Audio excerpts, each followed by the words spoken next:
Welcome to World of Warcraft What's Next?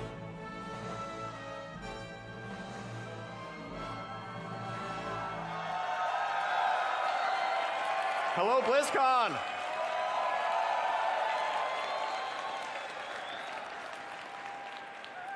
Welcome to my very favorite part of every BlizzCon, the World of Warcraft What's Next panel, where we get to talk about what you have to look forward to over the next, year or so in this game that we all love.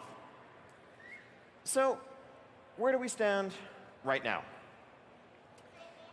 At the start of Battle for Azeroth, in the last 2 months since the game came out, we have seen millions of brave adventurers journey to Kultiras and Zandalar and explore, meet and defeat new enemies, forge new alliances, make new friends, and yes, aid roughly 760 million turtles in making it to the water. It's a true stat.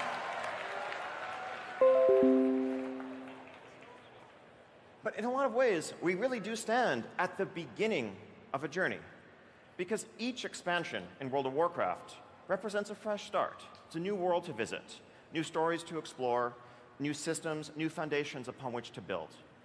And that's why I stand here excited to talk about the plans that we have looking forward to make Battle for Azeroth the greatest expansion that it can be. Now, there's a couple of pieces to that.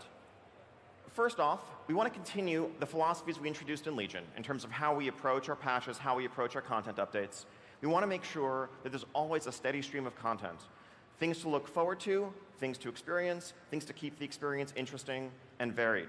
And so we want to continue the patch plan that we had in terms of alternating major content updates with so-called .5 patches and really have robust support from start to finish. We never want people to wait too long for the next thing, for the next adventure. But we also understand that a key component of that is the systems and the rewards that tie it all together. Those are the connective tissue that make the content meaningful. And none of that matters if the rewards are frustrating rather than fulfilling, or if the systems feel like they're letting you down. And that's something that we always know we need to listen, we need to work on, and it is our primary focus as we push forward. This is not something...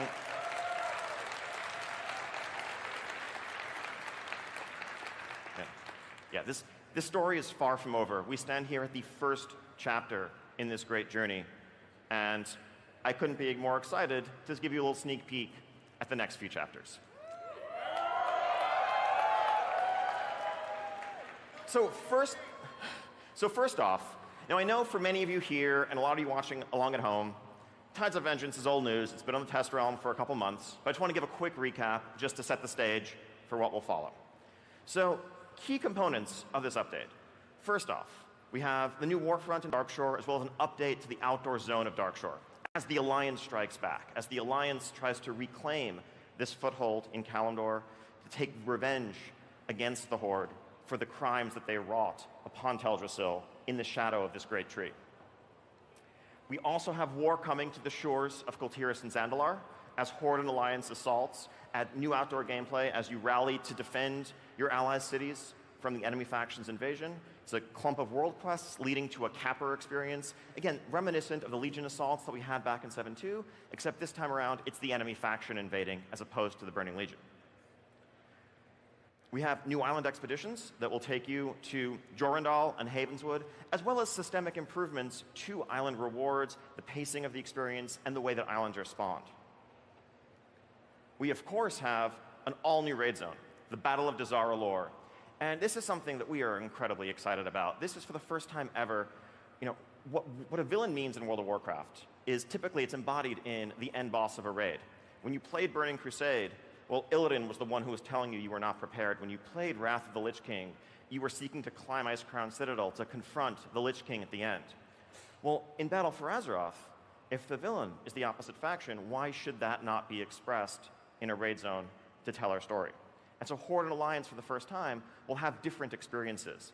As on the Alliance side, as you stage an assault of Dazar'alor, on the Horde side, as you rally to defend it. Different bosses, different narratives, all set in the same place to form one intertwining story. The war campaign, of course, continues, featuring some of our favorite diminutive champions. We'll get to see Gallywix and Mekatork really go head-to-head. Of course, heritage armor for non-allied races. Blood Elves, you can learn about your heritage. Dwarves as well, as you recover lost crafting arts. But that's some of the content. We also have a ton of systems improvements coming down the pipe, many of which have been in our test realm in recent weeks, others of which are soon to follow. We're taking a hard look at the Azshara armor system as a whole, tripling the number of traits for a given spec that are going to be in each piece in Season 2 and beyond, increasing the ways in which you can obtain them, whether it's the emissaries that have been available on the live servers, or the new currency and mythic keystone system that's coming in Tides of Vengeance, and more. We have a doubloon vendor to give you greater control over the rewards that you pursue through island expeditions. We're looking at emissary rewards as a whole. We made a ton of improvements to how reputation works across multiple characters. So if you have a transmog that requires a reputation, that's automatically unlocked for all of your characters. You shouldn't have to do the reputation multiple times.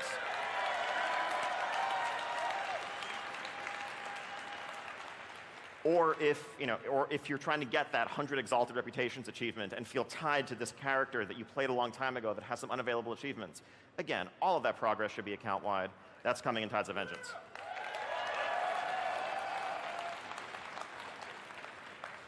We're also looking at the way Warfronts and their content is structured and moving to a bit more of a daily cadence while you have control or while contributions are going on, so that when you finally claim Darkshore or you claim Arathi, it's not just like a mountain of quests to do all at once, bang them all out in 30 minutes, and then you're done for a week and a half, but rather world quests and other daily things that are there on a recurring basis while your faction controls it, so there are reasons to go back. Same thing with the contributions. Rather than front-loading it all as like a dozen turn-ins right away, every day there'll be new things that are required. It'll also smooth out the rate at which your faction unlocks the Warfront.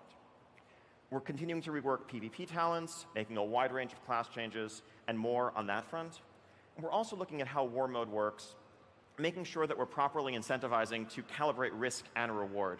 I think if you are the underrepresented faction at a given time, maybe you should get a bit more in the way of rewards to make War Mode worth your while. The goal here was always to make sure that you can have a fun and satisfying PvP experience, but that it never feels like you're being inefficient or sacrificing pursuit of your progression because you're jumping into a situation that's lopsided.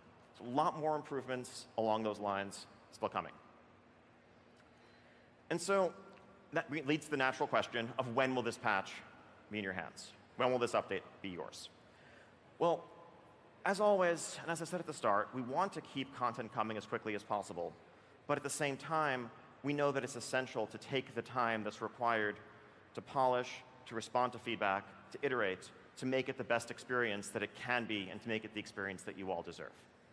And so, while we'd love to get it to you sooner, Tides of Vengeance will be in your hands just over a month from now. December 11th in North America, 12th in Europe, 13th in Asia.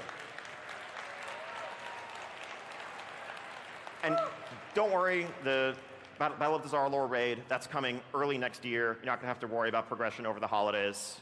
And you still have a little bit of time to finish Uldir, so content should be paced as people are ready for it. Now, before I actually turn the stage over to a couple of my compatriots who are going to tell you all about 815 and what's coming beyond, I have one more little surprise I want to share. So, the Darkshore Warfront, as I mentioned, sets the stage for this climactic battle where the Night Elves return to the ashes of their homeland. And accompanying that is a narrative that lets us know more about Tyrande and others. And along the way, as you play through this content, there's a little in-game cinematic that you're going to witness that sets the stage for the battle to come. And so here, for the first time, I'd like to present Terror of Darkshore. All of it? The entire shipment, down to the last sack of grain. This one's the only survivor.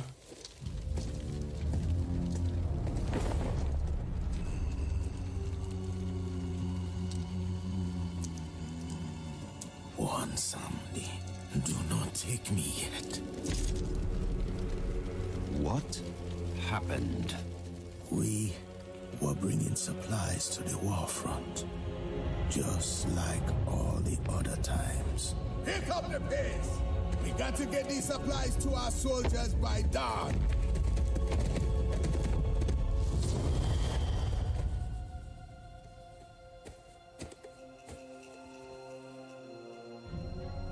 What is it?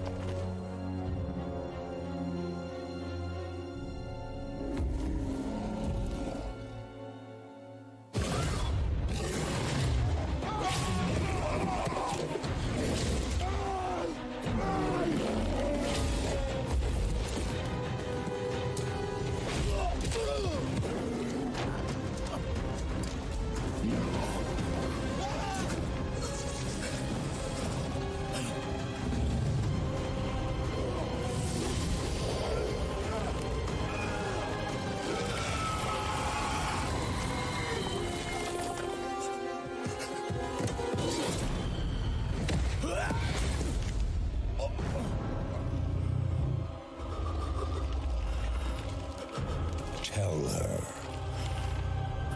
we are coming.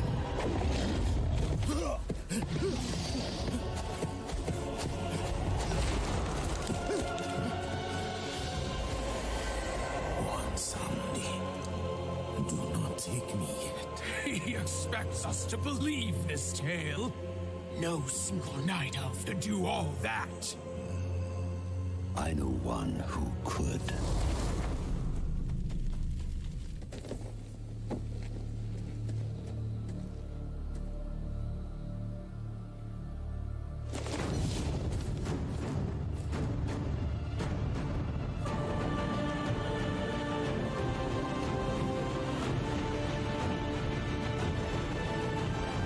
We will hold this ground for the Horde.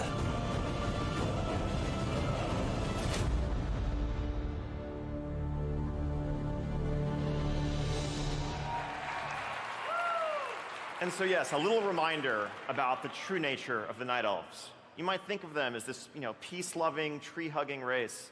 But no, there's a reason why they truly strike terror into the hearts of the Horde, at least the Horde who know. So without further ado, let me introduce Ryan Schwader, senior game designer, who's going to tell you all about what's coming next after Tides of Vengeance.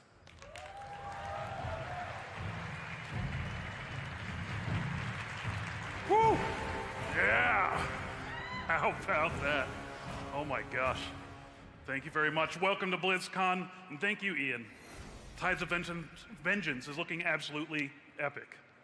But as a Pandaren once said, slow down. That's what the .5 updates are all about. In 7.3.5, we introduced you to the first 4 allied races: Void Elves, Lightforged Draenei, High Mountain Tauren, and Nightborn. With the launch of Battle for Azeroth, we introduced the Mag'har Orcs and Dark Iron Dwarves. And I'm happy to say that in 8.1.5, we have 2 more for you. For the Alliance, the Cultier Inhumans, and for the Horde, I think the Horde won that one, so let's talk about the Zandalari first. You can see that their heritage armor is predictably ostentatious. That's the Zandalari, that's who they are. Recent unrest within the King's Council, as well as attacks within their borders, have left them destabilized. But in helping to stabilize Zandalar, you'll earn the Zandalari Trolls as an ally for the Horde. We can see from the classes available to them that they're an incredibly versatile people. Perhaps most notably, Paladins of the Horde.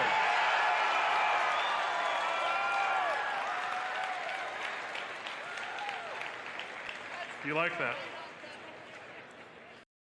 We can see from the racial abilities available to them that the Zandalari are lovers. They're lovers of the Loa with Embrace the Loa, lovers of gold with City of Gold, lovers of not dying with Regenerating, and of course, perhaps above all, lovers of dinosaurs with Pterodax Swoop. Their mount can be nothing other than a dinosaur. Now believe me, I tried to convince everyone to make it a lowrider, but no one was having any of it. I tried hard, trust me. Here's their Druid forms. You can see they're heavily inspired by prehistoric beasts and dinosaurs. Looking really cool. Let's talk about the Kultiran humans. Yeah, I knew we'd have to get to it sometime. So the Kultiran humans are one of the most interesting new human cultures we've introduced since World of Warcraft's launch. They're capable seafarers, incredible shipwrights, and fearless explorers. And they're going to prove vital in the fight against Sylvanas' horde. Oh, that guy looks buff. Here we can see their classes. Most notably, human druids and shaman for the Alliance.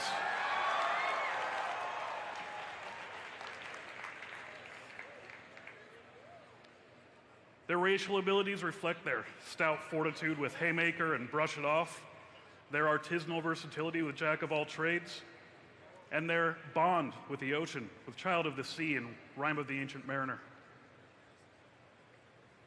Here we see a conspicuous question mark. It's not a quest, don't try to turn it in. We argued for weeks, even months, about what the mount should be for a new human race. And finally, someone had an idea that was completely outside the box. This is not what you expect. Horses. It's what you expected. Of course a horse, of course.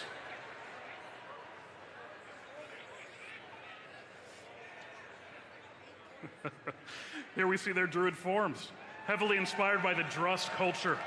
This is their unique, wait, one of them seems to be missing.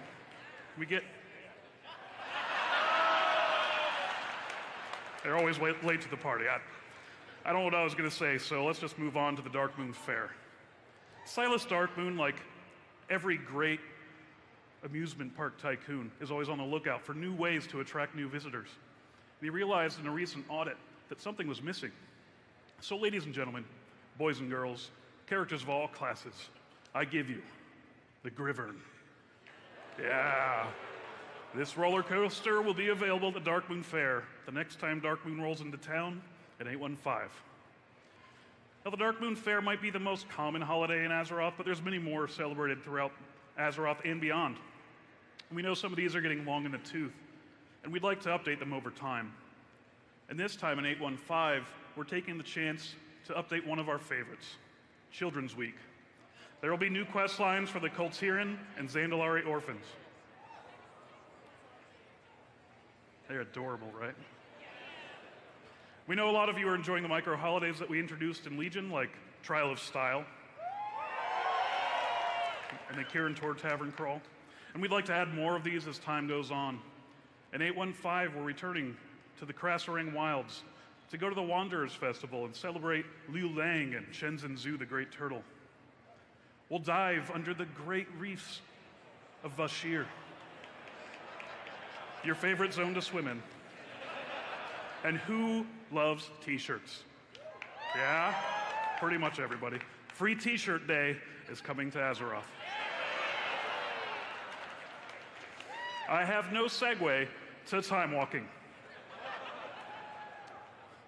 Time walking was introduced in Warlords of Draenor, so where better to walk back to than Warlords of Draenor itself? You'll get to experience some of the favorite dungeons that Draenor has to offer, as well as the Everbloom.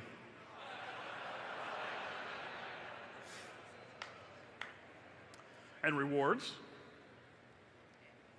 How about 2 mounts? Oh yeah.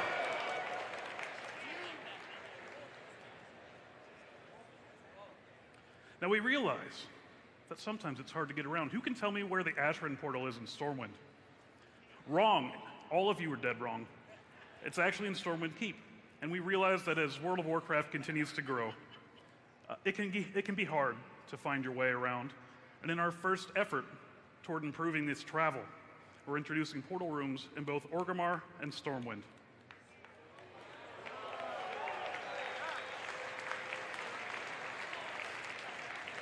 Now we're building these in such a way that we can actually add to them. So rather than finding yet another nook to shove a portal in the Cleft of Shadow, we can actually add to the portal room over time. Crafters, are you out there? I thought so. I thought so. We know you've been clamoring for content in Battle for Azeroth, and we're more than happy to oblige. We have new quest lines for each and every crafting profession. We call these tools of the trade, and the reward? Tools of the trade. That's pretty evident. Let's look at a couple. Actually, let's look at all of them. I'll mash them all up there for you, because I know you're all going to want to see what your class is getting. Couple examples. Scribes, you'll get blood contracts. You'll have a quill that actually, when you're making these blood contracts, draws from the corpses of the dead around you and heals your wounds. Blacksmiths, you get to repair your own gear every once in a while, instantaneously.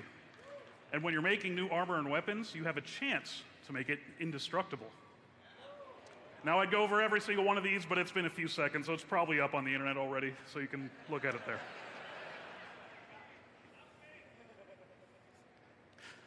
Seems that in every expansion, the Brawlers Guild has to close its doors and retrain its combatants. And I'm happy to say in 8.15 it's going to make its triumphant return. Now, of course, we wanted to address balance and tier progression, add some new bosses like Mama Stormstout, Philip Carter Tracy, and Robe Robber Robert. But this time we wanted to do something special. We wanted to introduce a quest line that explored the seedy underbelly of the seedy underbelly that is the Brawlers Guild. In a world of Warcraft, it begins, as all great stories do, with murder. And you, as an esteemed member of the Brawlers Guild, you'll be charged with investigating this murder mystery, and the only way you know how, by punching your way to the truth. And rewards? Shirts! So many shirts. We're destroying the creation of this brand new transmog set.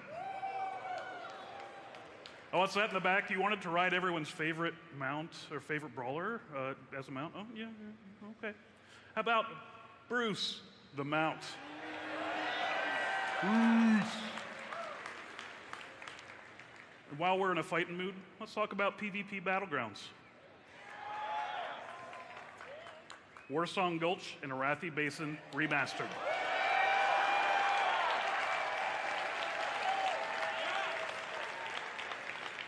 Now, of course, we're doing visual updates to make the entire space beautiful. The sky is not the limit. It will actually even look better.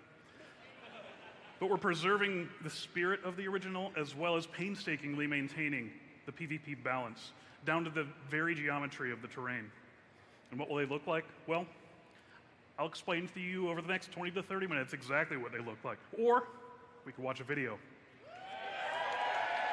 Now, I will qualify this. These are works in progress, and they will look better by the time you get your hands on them. Let's take a look.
Conspiratorial whisper. This next video I want to show you, they said not to show it to you because it's hideous. It's in the old Arathi Basin. Who could go back to that after seeing this? I'm going to show it to you anyway.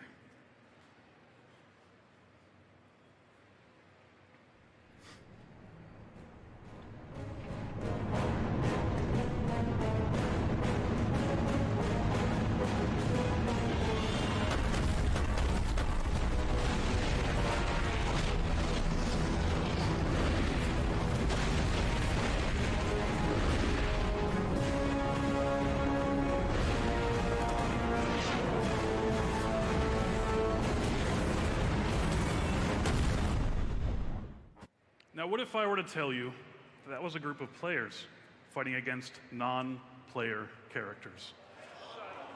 Thanks to AI advancements brought on by the Islands feature, you'll be able to play against AI bots in the new Arathi Comp Stomp Brawl.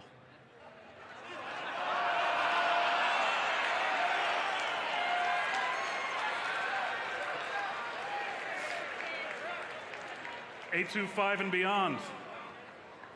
Well, it's going to exist, but I can't talk about it yet.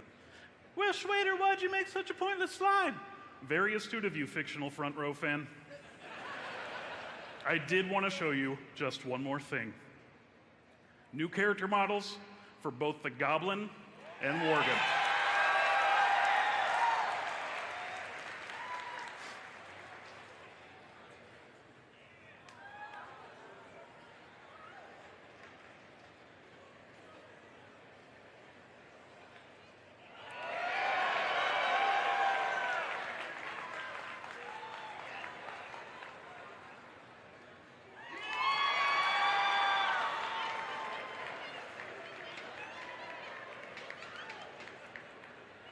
All right, thank you guys very much.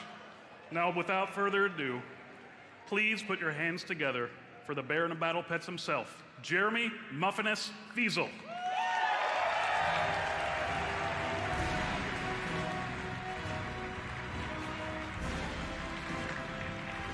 Thank you, Mr. Schwader. Man, it is always great to be up in front of you guys for another BlizzCon. This gives me the energy for another year of making World of Warcraft. We've got a lot of awesome content coming your way in Tides of Vengeance, in patch 815 and 825. But if you can believe it, there is something that occurs between 815 and 825. We've got another big story to tell in the tale that is Battle for Azeroth. So let me set the stage for you really quickly. Following the raid on the Zandalari capital of Dazar'alor, both sides are reeling. We've lost troops, we've lost champions, we've lost a lot of ships, and we're sort of licking our wounds and trying to figure out what the next move is. It is at this moment of weakness that the Naga make their assault. Across all of the shores of Zandalari and Kul Tiras, they make major attacks, dragging people under the waters. Something evil is going on deep in the seas. And taking a few of their remaining ships and their heroes and champions, both the Alliance and Horde set sail for the great blue beyond. Now, what we find there is not what we expected. We find a crack in the ocean, a chasm, where surrounded by waterfalls, we find a new land. That is, in fact, a very, very old land. We're going to Nazjatar.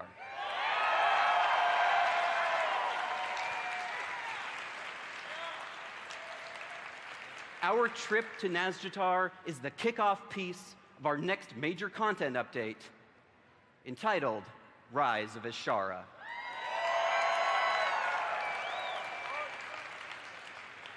So let's dig right into the continent of Nazjatar. We start here at the south, in the aptly named ship graveyard. Things don't go so great for our ships. And we'll work our way up north through the beautiful coral and kelp forests.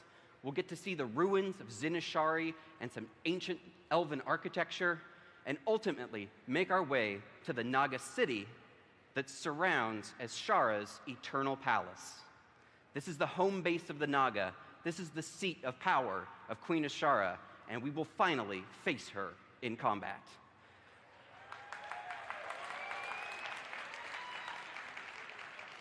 So let's talk for a second about the finer points of what you're going to be doing in Nazjatar. First, of course, we've got awesome new major story quests. We're going to head in here and take the fight directly to Azshara herself. We've got new friends to meet along the way. For the Horde, you will be meeting this beleaguered group of former Naga slaves that have been holed up in a cave just barely trying to survive.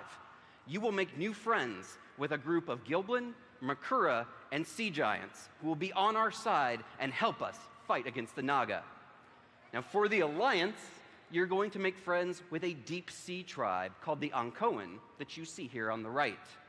This group has all but been wiped out by the Naga over the generations, and so few of them remain that they know they can never raise their tribe in population again. So those of them that remain have dedicated themselves to spending their life slaying Naga.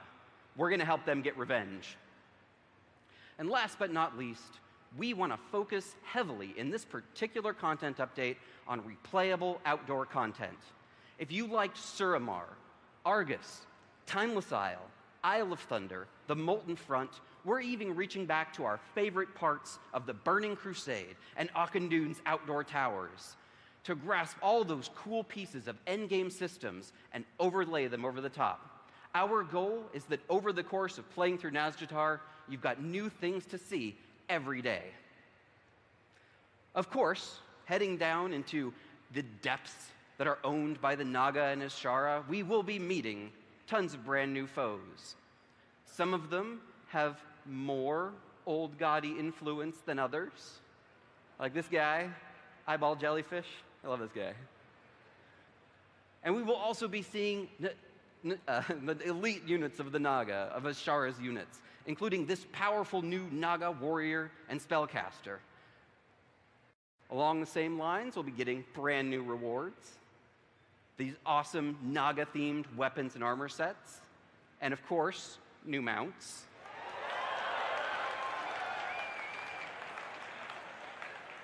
Now, for those astute mount collectors in the audience, you might notice something a little strange about this crab.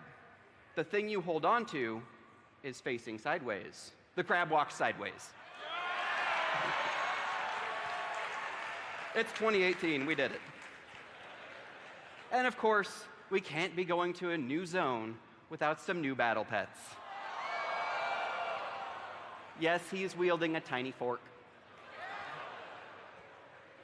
All of this culminates in an assault on Azshara's Eternal Palace, the entry of which you can see here with this brand new bioluminescent Naga architecture. Azshara's Palace, our headlining raid of this patch, will include 8 bosses. We will be investigating a Naga hatchery. For all of those of you that have been interested in seeing how Naga reproduce, now is the time. There may even be an underwater boss.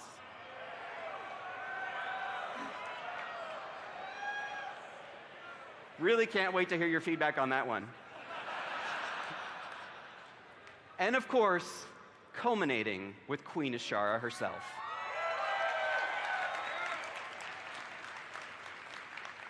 It's a very exciting and gorgeous place to go. This place hasn't seen air in thousands of years. For the first time, you're going to get to see things that feel like they were dredged up from the seafloor.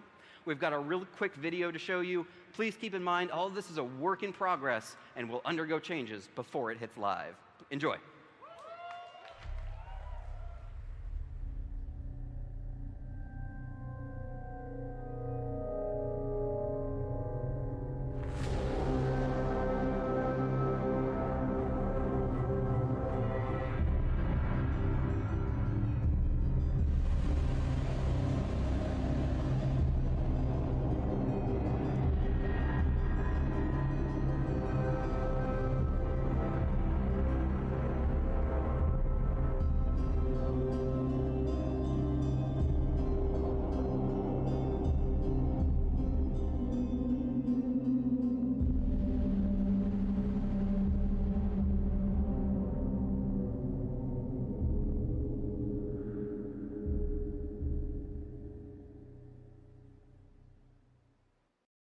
And that's Nazjatar.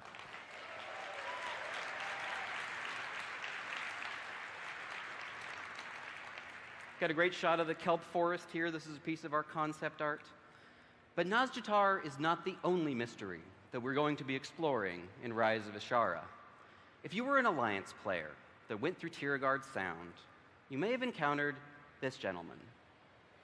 A gnome that has been trying to figure out what's up with this crazy gnomish technology at this rusted vault. And he's been trying to get this vault door open. When you log in to Rise of Azshara, the door is open. And inside, we will find a transponder, a radio signal, that uses technology the likes of which no one's ever seen. So, of course, the gnomes and goblins jump at the chance to figure out where it's pointing at. Yes, this is a gnome and goblin adventure. And what they find is a second new landmass for us to explore. We're going to Mechagon.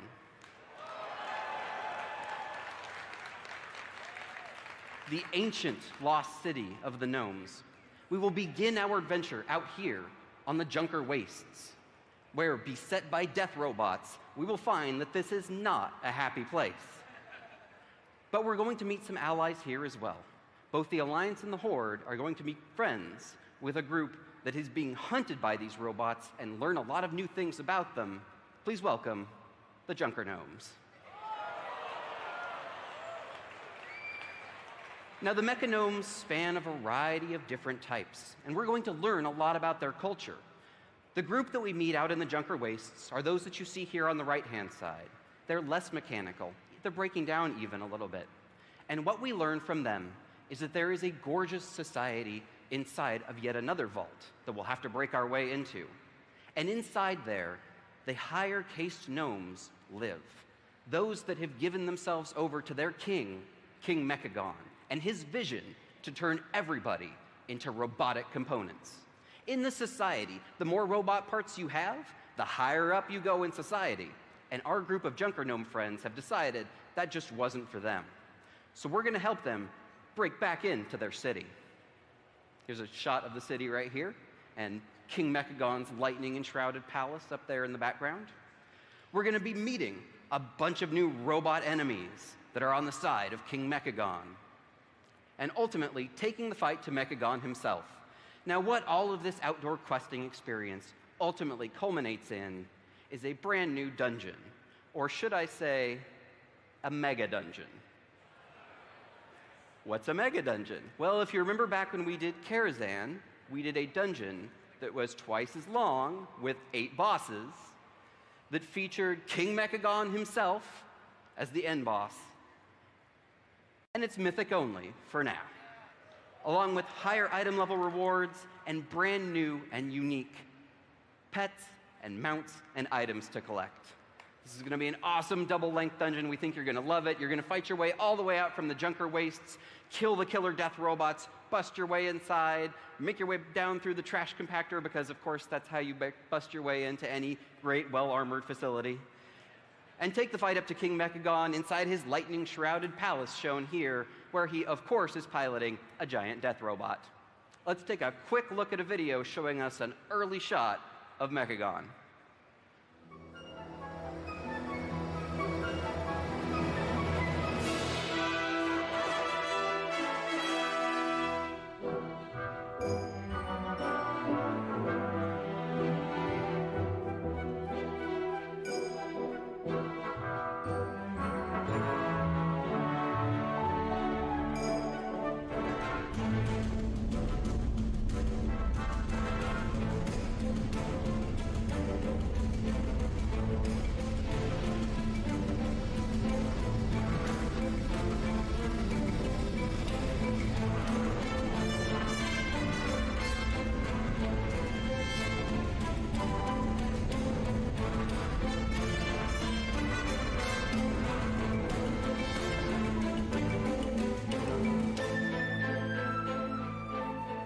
That is Mechagon.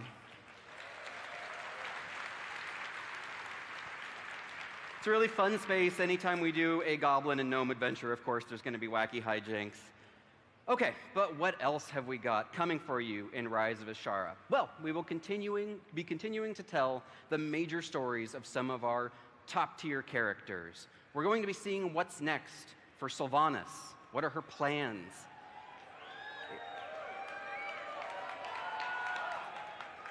If you're a lore hound, you may notice we have a couple of things sprinkled in this talk that you may notice are a little interesting. We'll be seeing what's next for Saurfang, who you saw earlier today. And on the Alliance side, Jaina and Anduin continue to be the linchpins of trying to stop Sylvanas' evil plans. And we're going to be checking back in with Magni to see how the whole healing the world thing is going. Spoilers, it's not great. We're going to work with him. It's going to get better. If you liked the heritage armors that we showed off in Tides of Vengeance for the dwarves and the blood elves, yes, please, yes, they're awesome.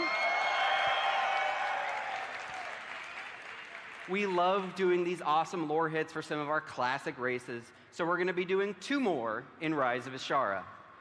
For the Horde, our ancient allies, the Tauren.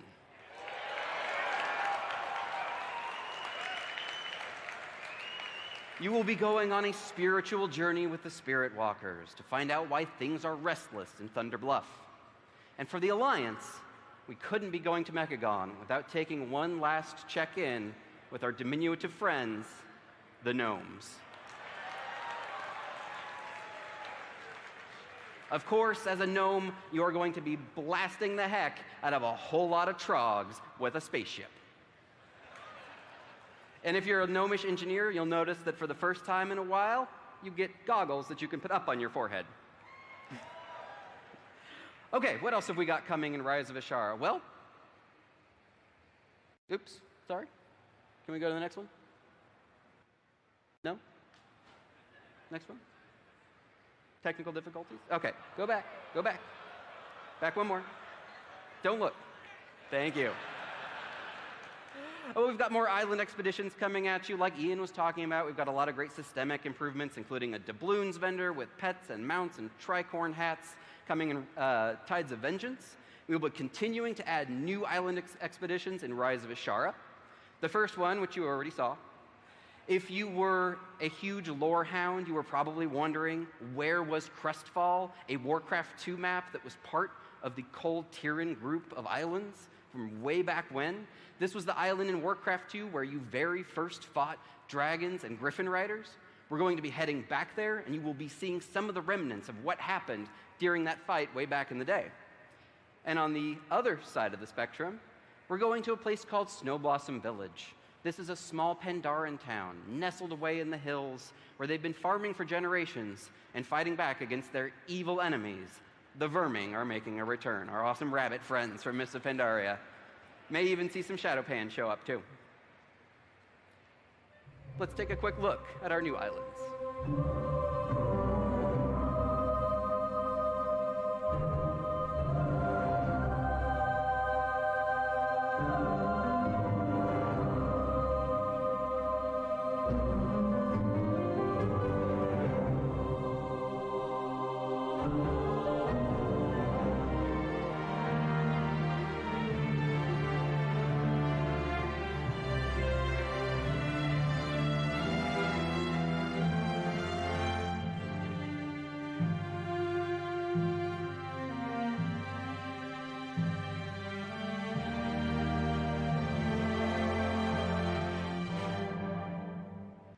Awesome.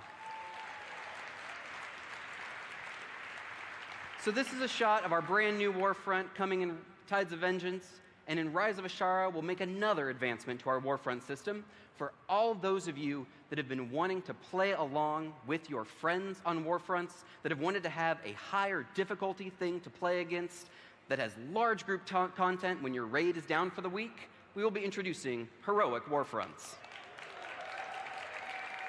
This is 10+ players. Bring whoever's in your guild and is online at the time. We've got new mechanics, new commanders, and with a higher difficulty and higher item level rewards, you're really going to have to make sure you head back and defend, or you might find yourself on the losing end of a warfront. For all those that like PvP, we will be introducing a brand new arena. Amongst the clanking, whizzing gears of Mechagon is Mechagon Arena. And of course, flying is coming back along with it. A whole lot of great new mounts, including the bee, the griffin, and these awesome mechanical parrots. Battle for Azeroth Season 3 will be beginning with a Nazjatar-themed affix, item level increase across the board, and a new PvP season along the same side. These are the new mounts for the PvP season, these vicious basilisks. And we've got this purple Gladiator's Proto-Drake. So running out of time, let's just do a quick recap of everything coming your way in Rise of Azshara. We've got Nazjatar, the Zone, Mechagon, the Zone, Azshara's Eternal Palace, Mechagon Mega Dungeon, the Gnome and Taured Heritage Armor sets, brand new islands, Heroic Warfronts, the Junker Gnome Arena, Flying, and BFA Season 3. When is all this coming your way? Well, after 8.15. But suffice it to say, we're happy with the cadence of content that's coming out, and you'll see the PTR come up soon after 8.15 launches. Thank you all for coming out to watch our WoW What's Next panel. But that isn't the end of the story of Battle for Azeroth. In fact, we have other things coming your way as well in the future. But that's a story for another time. We really appreciate you coming out to watch our panel today. We hope you enjoy playing this content as much as we enjoyed making it. Please come out to our WoW Q&A panel tomorrow at the same time on this stage and ask all your questions. On behalf of everybody on the World of Warcraft team, thank you so much, and we'll see you in Azeroth.